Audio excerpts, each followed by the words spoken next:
Martinique Actualité. De nous suivre, merci donc de suivre cette arrivée du Tour de la Martinique des Yol Ronde 37e édition. Un petit clin d'œil comme d'habitude à mon ami Eduardo. Bon courage à toi l'ami, on pense bien à toi, on salue Rose du côté de Créteil, tout va bien, donc ici le soleil. Alors, vous qui êtes des experts, quand on voit comme ça veut dire qu'il n'y a rien qui... ça fait quand même en mer, hein. On voit ça, il y a quelques mouvements. Hein. Quelques mouvements, je pense que les yoles ne sont pas trop loin, donc c'est sûr que les plaisanciers, on l'a répété maintes fois, ne doivent pas gêner les yoles, hein, parce qu'on sait très bien que ça crée des vagues et tout, mais apparemment elles ne sont pas trop loin, donc c'est pour ça qu'on les voit assez loin, puisque tu as vu, hein, toute la baie bien dégagée, afin que les yoles puissent rentrer facilement sur cette baie du François. Alors on était tout à l'heure avec Guillaume Hervé, qui est donc le responsable de la sécurité maritime, et qui nous disait que lui, il est responsable donc de la mer, toutes les affaires. Alors forcément, il y a des contraventions, hein, qui sont données quand on ne respecte pas, parce que c'est important de le dire et de le signaler donc à nos amis qui regardent Télé aujourd'hui. On salue également les téléspectateurs de KMT Martinique, puisque l'émission est également donc rediffusée sur KMT. Il y a vraiment donc des conditions de sécurité drastiques en mer parce qu'un accident est vite arrivé. Ben, on a eu, ça s'est passé lundi, hein, pour la yole Zizi Tata Pizza des Îles, qui a été percutée par un... C'était dimanche à Fort-de-France. Dimanche à Fort-de-France, autant pour moi. Donc c'est pour cela que la sécurité a été renforcée et on demande aux plaisanciers s'ils nous regardent. Faites attention, c'est sûr que le spectacle est magnifique. Mais en tout, c'est le spectacle des yoleurs. Donc laissez-les arriver tranquillement, voilà, aller au plus loin que possible. Et je pense que pour le moment, ça va. Mais tout à l'heure, tu verras que ce ne sera pas la même chose. Hein. D'autant plus qu'ils sont là, ils font la fête jusqu'à très tard dans la nuit. Hein. Oui, il y a les afters et tu penses bien que c'est autre chose là. Là, nous ne sommes plus là. Mais ça fait partie du tour aussi. Hein. Ça, oui, tout à fait. Ça fait partie du tour parce que c'est un événement qui est quand même attendu, hein, le Tour des Yoles en Martinique. C'est l'événement qui fédère vraiment tous les Martiniquais, toutes les communes. François, Trinité, Robert, voilà. Tu as dû remarquer, regarde le monde qu'il y a là et ben, c'est magnifique.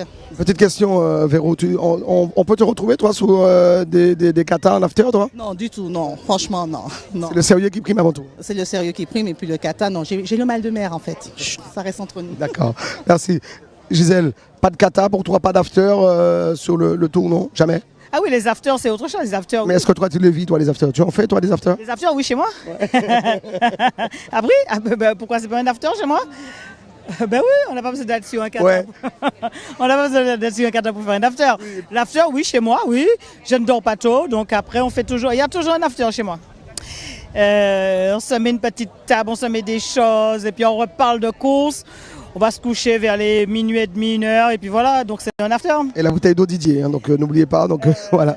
Didier, plus du jus de canne distillé, plus voilà, donc... Ça fait partie du pays, ça fait partie du pays. C'est le folklore, ça fait partie, c'est ça. C'est ça notre tour, ce tour des Yol Ronde donc, de la Martinique, donc 4e étape aujourd'hui, donc arrivée peut-être pas forcément imminente, mais allez, on se dit quoi, d'ici une quinzaine de minutes? L'arrivée, alors ouais, peut-être plus 20 minutes à peu près, je pense. Ouais, en plein, ça, je pense que ça va être sur les coups de 13h15, quelque chose comme ça.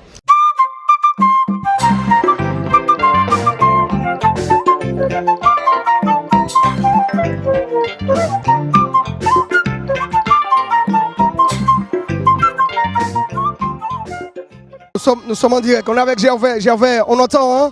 Donc les sifflets sont là, tout le monde hors de l'eau, l'arrivée est imminente. Hein? Oui, exactement. Tu as vu que là, il y a la UFR qui est à l'approche et on voit bien que les spectateurs n'arrivent plus. Ils sont déjà dans l'eau, mais bon, c'est comme ça et puis on reste vigilant quand même. Alors, on voit les bateaux donc des organisateurs de l'organisation donc de la Fédé qui approchent. Donc arrivée imminente. Alors tu as vendu le secret, hein, c'est l'UFR qui est en tête. Oui, l'UFR, deuxième Rosette. Alors là, on a les bateaux des coursiers qui arrivent au fur et à mesure. On essaie de carrément dégager l'espace pour permettre aux yoles d'arriver dans des bonnes conditions. Très bien, ben voilà mesdames, messieurs, on va suivre. Alors on voit déjà, alors les enfants vont sortir de l'eau, on voit déjà la voile blanche avec le liseré vert, c'est la yole UFR Champflore de Félix Mérine qui a contourné à bâbord, non à tribord. C'est à tribord, donc cette dernière bouée pour rentrer ici. Alors on voit les voilà, les embarcations qui arrivent. La fédération, les organisateurs.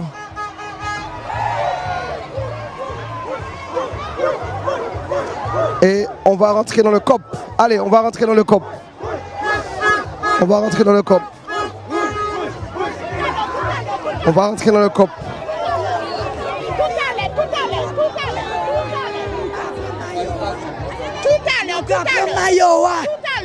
Non, tout à l'heure. Il est trop tôt. Il ne faut pas vendre la peau de l'ours avant de la voir. Manger avant de boire. Mais tout à l'heure.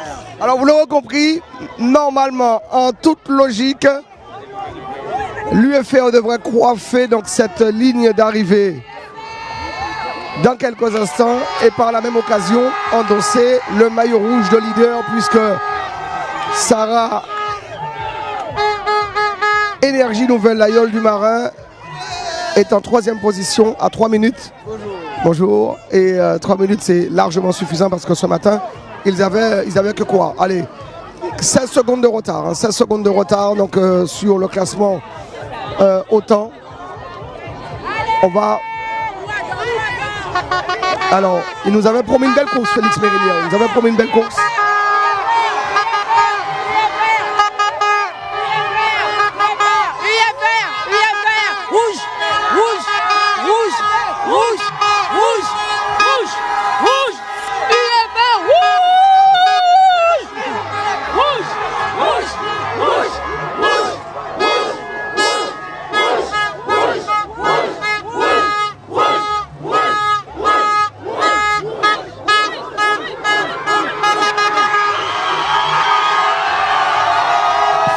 Perrine qui a passé cette ligne d'arrivée devant Rosette, l'aïeule franciscaine barrée par Kenny Exili.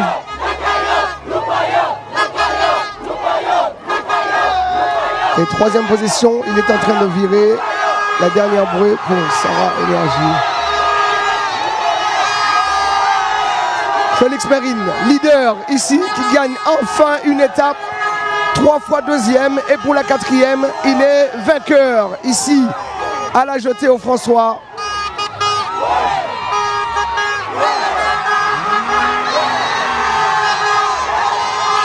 Voilà le bateau UFR Champflore.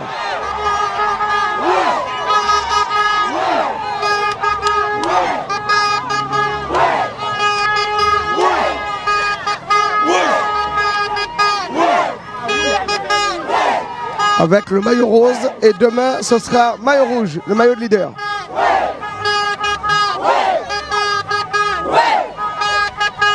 Alors 2e, hein, on peut montrer Peggy. 2e, Rosette qui est en train d'arriver à 1 minute. 1 minute Rosette. On prend le temps, top. Et derrière on a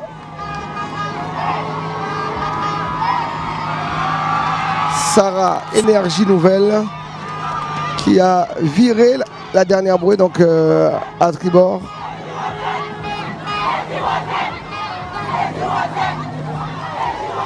Alors l'ambiance elle est exceptionnelle, hein. Elle est tout simplement exceptionnelle ici sur cette plage de la jetée.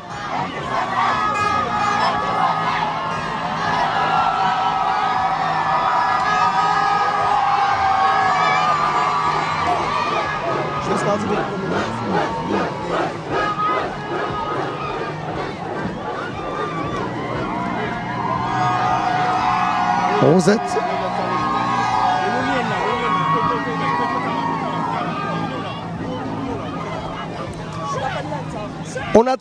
On attendait cette victoire d'étape, ça y est, elle est enfin là. C'est important de garder le chrono? Oui, ce tour-là nous montre tous les jours qu'il y a des surprises. Même si nous faisons notre travail, il faut attendre le dernier jour pour voir qui sera le meilleur, qui fera le moins d'erreurs pour gagner ce tour. Alors là, on voit le chrono tourner, 2 minutes 30. L'arrivée est encore loin pour les hommes de Diani Rémy, Sarah Énergie Nouvelle Autodistribution. Vous allez prendre 3-4 minutes aujourd'hui par rapport au chrono. C'est plutôt pas mal.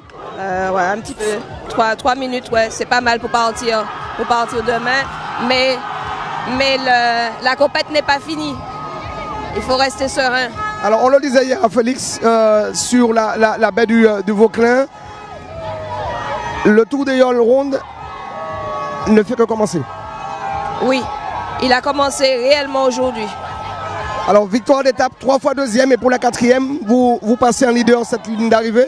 C'est tout un symbole parce qu'on sait que Félix Mérine habite le François Rossis, il est un peu chez lui. Non, Félix n'habite pas au François. Mais c'est vrai qu'on a à cœur de gagner les étapes où où nous sommes bien, en tout cas de donner le meilleur de nous-mêmes pour réussir ce combat. Alors on va essayer donc d'aller saluer la Palouza en attendant Félix Mérine. Allez, saluer Kenny. Kenny, regardez-moi le patron. Kenny, le patron. On a quand même tout donné. Tu voulais rentrer en maître chez toi. Il s'en était fallu de peu finalement, Kenny. Hein. Oui, voilà. Mais bon, c'est de notre faute. On a lâché la course un moment après la passe de l'écurie. Il y a un bord qu'on a fait. En fait, on n'avait pas vu où était la passe vraiment. Donc du coup, on a viré trop vite. On a lâché la course. Après, on a essayé de revenir. Mais bon, il y a UFR qui fait un petit peu plus de cap que nous. Ça lui a permis de rester devant la course. Mais bon, voilà, on est quand même arrivé devant la Sarah Adé. Et on a peut-être récupéré 2 minutes sur eux. Et c'est très bon. Et même sous Joseph Cotteret, je pense qu'on peut même récupérer notre 3e place au classement général. Alors 3 fois 3e et aujourd'hui au François 2e. On garde une ambition très forte hein, pour cette fin de tour. Oui, tout à fait. Rien n'est joué. Regardez, le maillot rouge est endossé maintenant par quelqu'un d'autre. Donc il reste encore 3 étapes, je crois. Ouais, 3 étapes. Donc rien n'est joué. On est toujours dans la course et on va continuer à se battre. Merci Kenny, on va te laisser avec Gisèle. Allez, merci.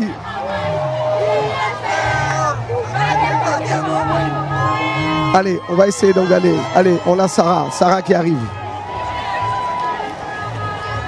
Avec Anti-Télévision. Voilà, merci notre ami Dédé News donc, pour ce passage de témoin.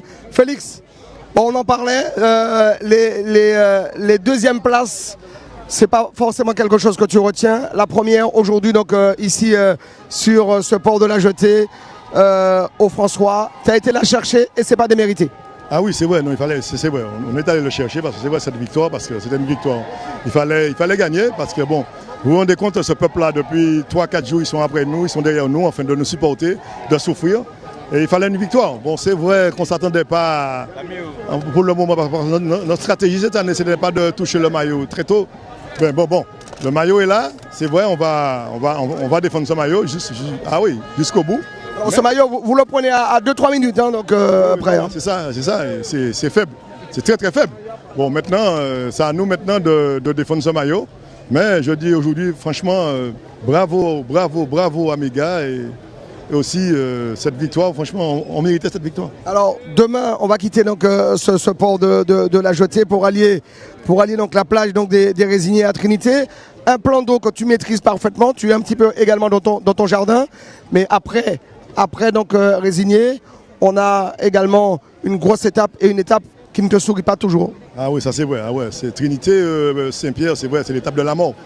Mais bon, quand même, on s'est entraîné dessus cette année encore. Je pense que ça dépend demain, la course de demain, ça dépend, on va voir. Hein, en arrivant à Trinité demain, on verra les écarts et puis après on verra quelle stratégie prendre pour cette étape qui va être très longue. Hein. Justement, on parle de stratégie, Félix Mérine. Vous endossez aujourd'hui donc le maillot rouge autant, le maillot donc de leader de ce classement donc du Tour des Yoles. Et que faire de ce maillot? Et après? Eh bien après, c'est défendre ce maillot. On a un maillot, c'est vrai, il faut défendre ce maillot. Mais bon, maintenant... On dit le défendre, ça veut dire qu'on ne va pas attaquer, on va jouer de prudence? Exact, ah oui, on va jouer de prudence. Bon, maintenant, vous dites, c'est l'écart, on n'est pas... C'est 2 minutes, 3 minutes. Tu vois, le tour n'est pas joué, mais du tout. Ça va être mano à mano jusqu'à la dernière étape. Voilà, et quoi qu'il arrive, donc, tu as envie donc, de passer dimanche cette ligne d'arrivée en leader donc, au classement général. Ah oui, mais ça allait être super. Mais on ne demande que ça. Bon, maintenant, je dis, il y a d'autres là qui sont costauds, ils sont très costauds, et que bon, c'est à nous justement de gérer ça et Et seulement il doit porter ce maillot jusqu'à Fort-de-France. Le moral est bon là, hein, ça va, tout va bien? Ah ben oui, quand on gagne comme ça, surtout au François, terre franciscaine, c'est clair que c'est vrai, le moral est bon. On retient 3 fois deuxième et aujourd'hui premier, donc ça veut dire qu'on est parti pour 3 fois premier aussi? Ah, ça allait être super, mais bon, on n'est pas tout seul. On n'est pas tout seul, il y a d'autres yoles, il y a Cotterelle, il y a Osette, il y a Sarah. Ah non, il ne faut pas oublier ces yoles-là, ils sont là et que bon, mais c'est clair qu'on va se battre jusqu'au bout. Alors Félix, dernière petite question, que dire de ce public? D'ailleurs, beaucoup de jeunes qui sont venus t'accueillir, j'ai entendu une petite de 15 ans me dire, mais Félix, je suis amoureuse donc depuis toujours, donc je viens l'accueillir parce que c'est Félix Mérine, c'est un homme important dans ma vie. Papa m'a initié dans la yole, Félix Mérine est un mentor. Quand on voit cette jeunesse qui est là, qui est derrière toi, franchement, ça fait plaisir. Ah oui, non, c'est vrai, on a une génération, moi je pensais pas ça, moi j'avais une génération très jeune. Je suis plus jeune moi, hein. Et c'est vrai, bon, j'ai marqué une époque, c'est vrai, et aujourd'hui, c'est vrai, je continue à être en haut de l'échelle. Mais je dis bravo quand même à Thomas et Georges-Henri et moi-même, parce qu'on a su quand même former des jeunes, et qu'aujourd'hui, je suis le plus vieux hein, de la flottille. Hein. Aujourd'hui, être patron à cet âge-là, c'est difficile, enfin c'est très très rare. Juste pour parler tactique, aujourd'hui, donc choix de voile ce matin au départ de Vauclin? Eh bien, on a 24-20. On avait 80 mètres carrés. Ça a tenu jusqu'au bout. Hein. Oui, oui, ça a tenu jusqu'au bout. Oui, il nous manque encore un peu, c'est clair. Il n'y a pas assez de vent. Bon, mais qu'est-ce que vous voulez? C'est le jeu. Très bien. Demain, on va regarder, on va jouer de prudence 80 mètres aussi en prévision? Ah, je ne sais pas. Je vois, demain, il faut qu'on écoute la météo, ça change tout le temps. Je ne sais pas. Il y avait la pleine lune hier, avant-hier. Je pense que le vent va changer un peu. Si ça revient au nord, je pense que ça va être vraiment plus dur. O-News Radio sur outremernews.fr.